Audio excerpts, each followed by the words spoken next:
J-Lo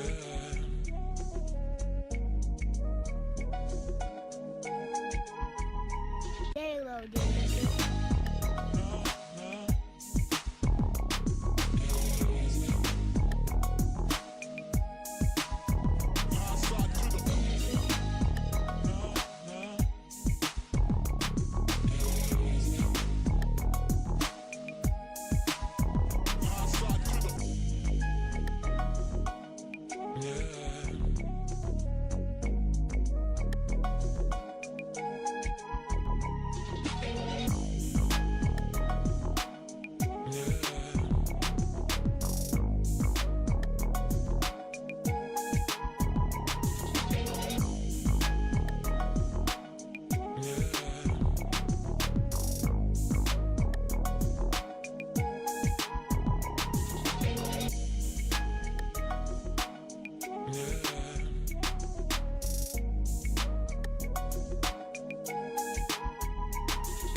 An everyday thing. Live, man. Myself situated, man. Super relaxed today. Got to do a whole lot. Gotta come. Welcome back to OCAT. Today I want to get right into it. Talk about quiet consequences.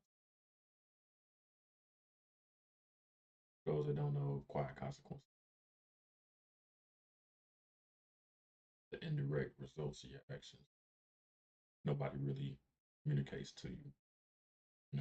So say you make a decision, it'll be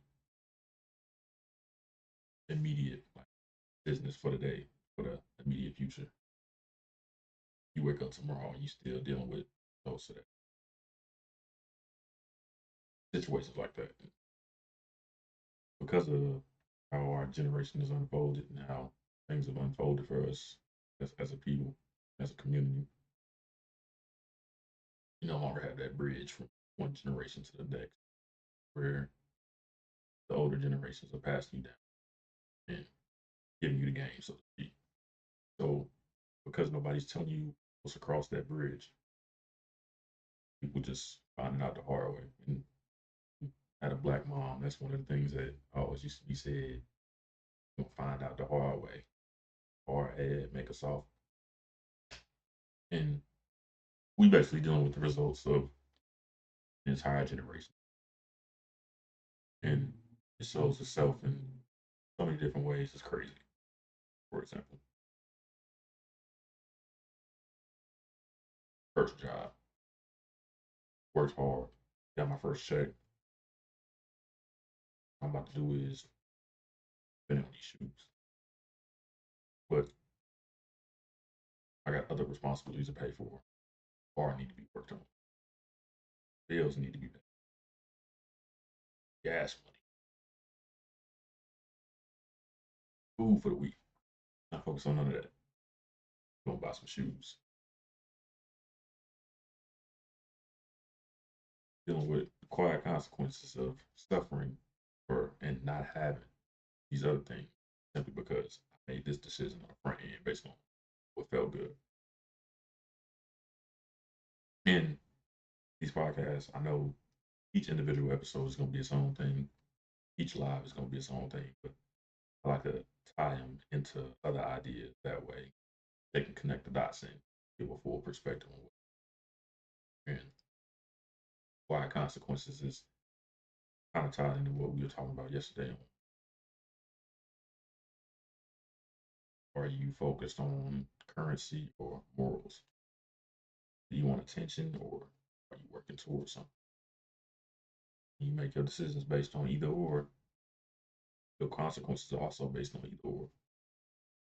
And when you're already dealing with a society in which everybody's pessimistic and everybody's already down and feeling some type of way, now you find yourself in an even more uncomfortable position because on top of being pessimistic, people are also suffering, which is just regurgitating the same pessimistic attitude for everybody. So one person making a decision because they didn't have right advice or the right support, distance, the results of their actions is now affecting their quality of life, and they not categorizing it as it's just this one isolated incident. They're not able to compartmentalize. It's this happened and now I'm dealing with it and now I'm going to carry it around with me. You have one person, like we've all been in a room where there was one person that just vibe killed,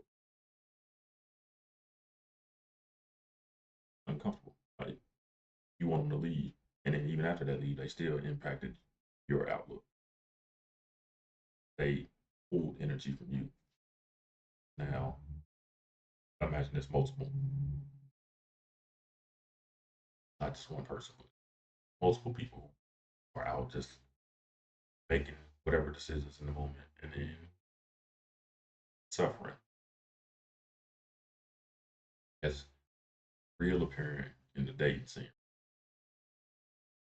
People who are uncomfortable in their situations are out dating. And if you're not comfortable within your own space, there's no way you're gonna be able to collaborate with somebody else. You're gonna make them uncomfortable. Now you got two uncomfortable people traumatizing each other because they can't communicate why they're uncomfortable or the fact that they are uncomfortable. And all it does is bring you more baggage, makes you more uncomfortable, drag it on to somebody else, and just repeat the cycle all over again. Wash, rinse, repeat over and over. Same baggage, consequences. Because you don't have the information, you don't have the experience. And then when you get the experience, you don't have the tools or the necessary skills to think your way through how to not repeat the same process. And the idea of quiet consequences is crazy. And I told you when the show gonna start getting a lot more personal, a lot more intense, respectful, respectful. Not taking any personal attacks at anybody. I mean to be rude, but gotta be direct. That one of the biggest quiet consequences in the dating scene with women having kids without being married. The idea of being single and a mother is oxymoronic. Not supposed to be a thing. You're supposed to single, date, taken, then become a mother. Because whoever you reproduce with is supposed to be held accountable to your well being and your child's well being. But women are letting men off the hook. Yeah, I'm not gonna be on one side of the fence or the other. You let men off the hook and you allow them to go scot free. The full responsibilities, you shrinking that list down to just a few responsibilities. And you taking on the burden of the load for the rest of it. And then the quiet consequences come into play. Because in today's society, being honest, women have the worst role models because there are no women that we use as examples. You have to make examples, positive examples, and negative examples for that examples. You have to know what to be and what not to be. And no woman wants to be the what not to be. So there is no perfect role model. It's just a bunch of people doing a bunch of things, giving each other fake emotional support. I say fake because without criticism, the praise is faulty. You're not willing to give me bad news. Your good news is discredited. And you got the older generations not passing the wisdom down to the younger generations on mistakes that they made to help them make different decisions. Because everybody wants to feel special. Nope. Again, unique, not special. So every decision that you make in a day, 2025, I made the same decision in 1985. They made the same decision in 1945. But who's there giving you the game on how to maneuver?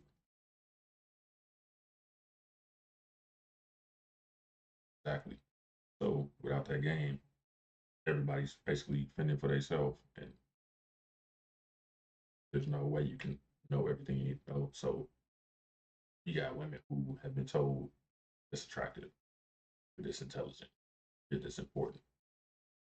So you've inflated their egos to a point where, okay, this is my value, and it's always going to be my value. And that's not the case because we don't determine our own social value, especially in a situation where you're looking to collaborate with somebody else. A relationship is just collaboration. So the way you value yourself is not how somebody else values you. And you looking for a relationship, you looking for somebody that's going to value you a certain way. But by consequence is, even though you've been told you're this, you can make decisions that in everybody else's head, they agree that that is on the you agree. This is where you at. Then you make a decision and socially your value decreases, but nobody tells you that. Biggest example, having a child. Everybody wants to be so politically correct that nobody wants to tell the truth that the minute an individual has a child, we automatically start going through the process of, okay, you're a parent, why are you single?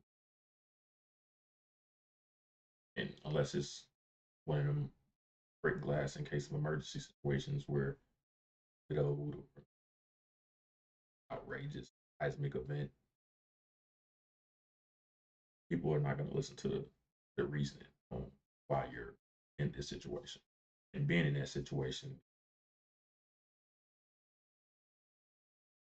it already drops your value to somebody.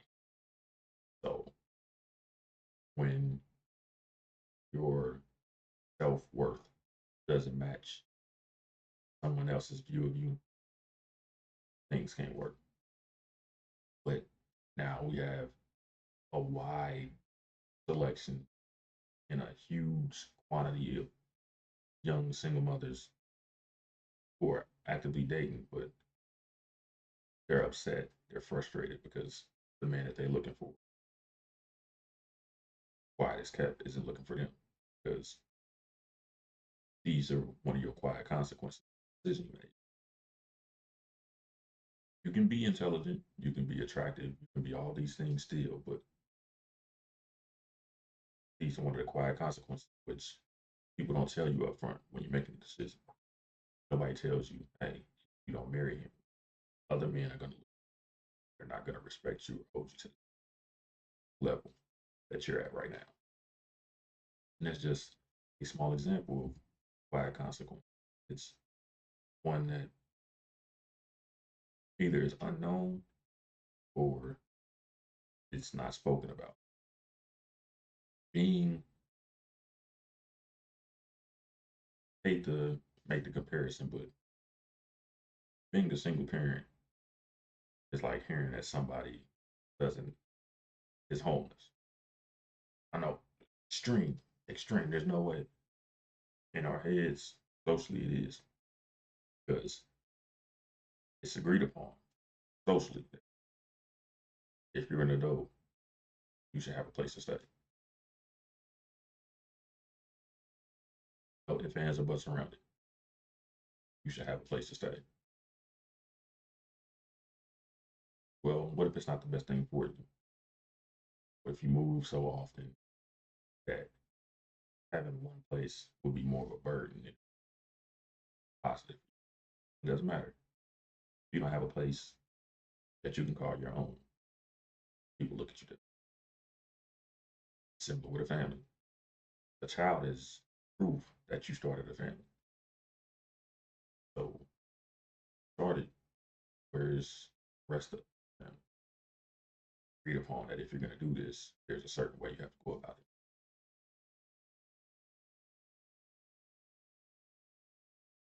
People are like, well, single parent, I got all my age together, I can still date. Same with a homeless person. At any point in time, they can get their paperwork together.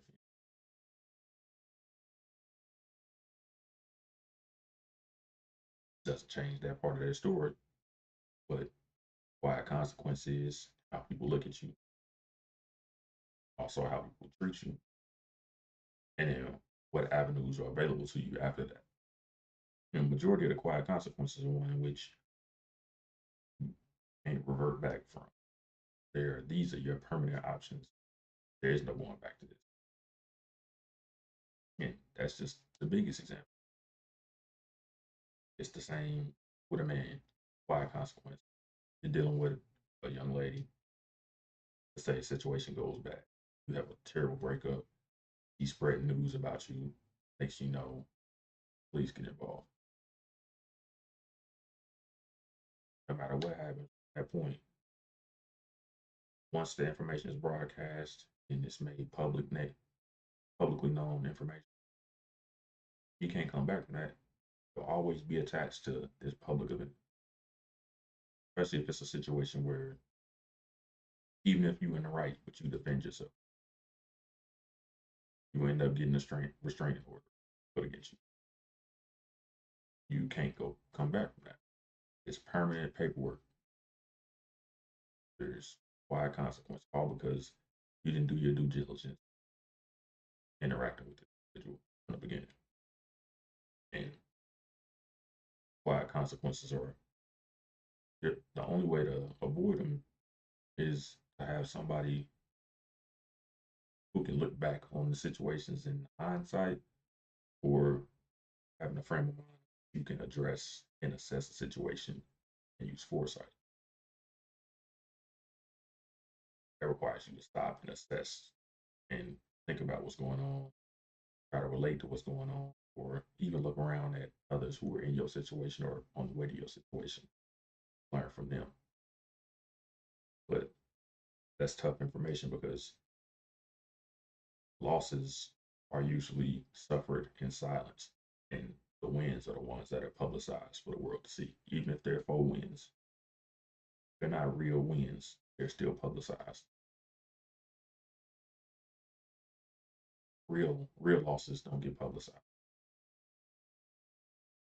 And the only time fake losses get publicized is when there's going to be a follow up, the overcoming of a loss. So, and the way that you interact with people via social media, all these different avenues of work, school, your social hubs, your network, all these areas you interact, where the outposts where you can pick up information on these consequences or potential information.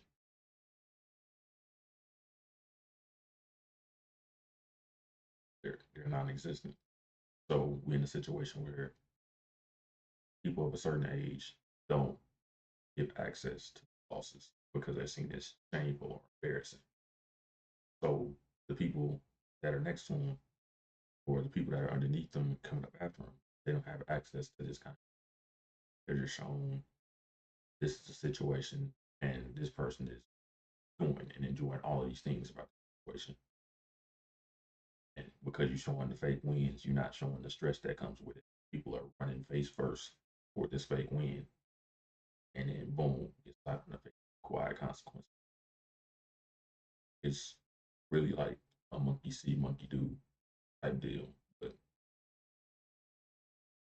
there is no way around it. you're gonna have to deal with the consequences in some way, shape, or form. Either knowing about them and avoiding them or learning firsthand. That's a whole lot of learning firsthand.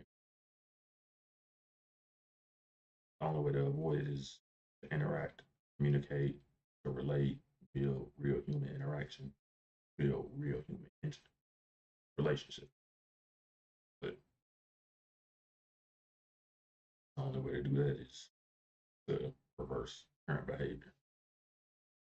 The only thing that changes like constant, consistent behavior like that is seismic events or catastrophic events. And I hope that won't be the case, but that's typically how it comes about. I just want to get on here, a short one today, just talk about quiet consequences and the good and the bad of ignorance is bliss. Ignorance isn't bliss. You get to a point where not knowing it's always going to come around. And with quiet consequences, when it comes around and bites you, it's a bite that you never really heal from. It just stays consistently. And covering it up doesn't do anything for yourself or the people behind you because you're not taking accountability. You're not coming to terms with it. Not soaking up the lesson and the loss, not sharing that information with those behind you. That's really leaning towards the world being a terrible place because when you can do for somebody else, you're not doing it. If you want to see the change, you got to be the change. Admitting your losses, allowing other people to learn from your losses, one of those steps. Humanity's been built to a certain level only because we learn from losses of ourselves and others. No cap. So come to terms with your silent losses, man. Your quiet consequences, and stop letting them be so quiet. Because not being quiet about it can help avoid a lot of these kinds. But this is my opinion.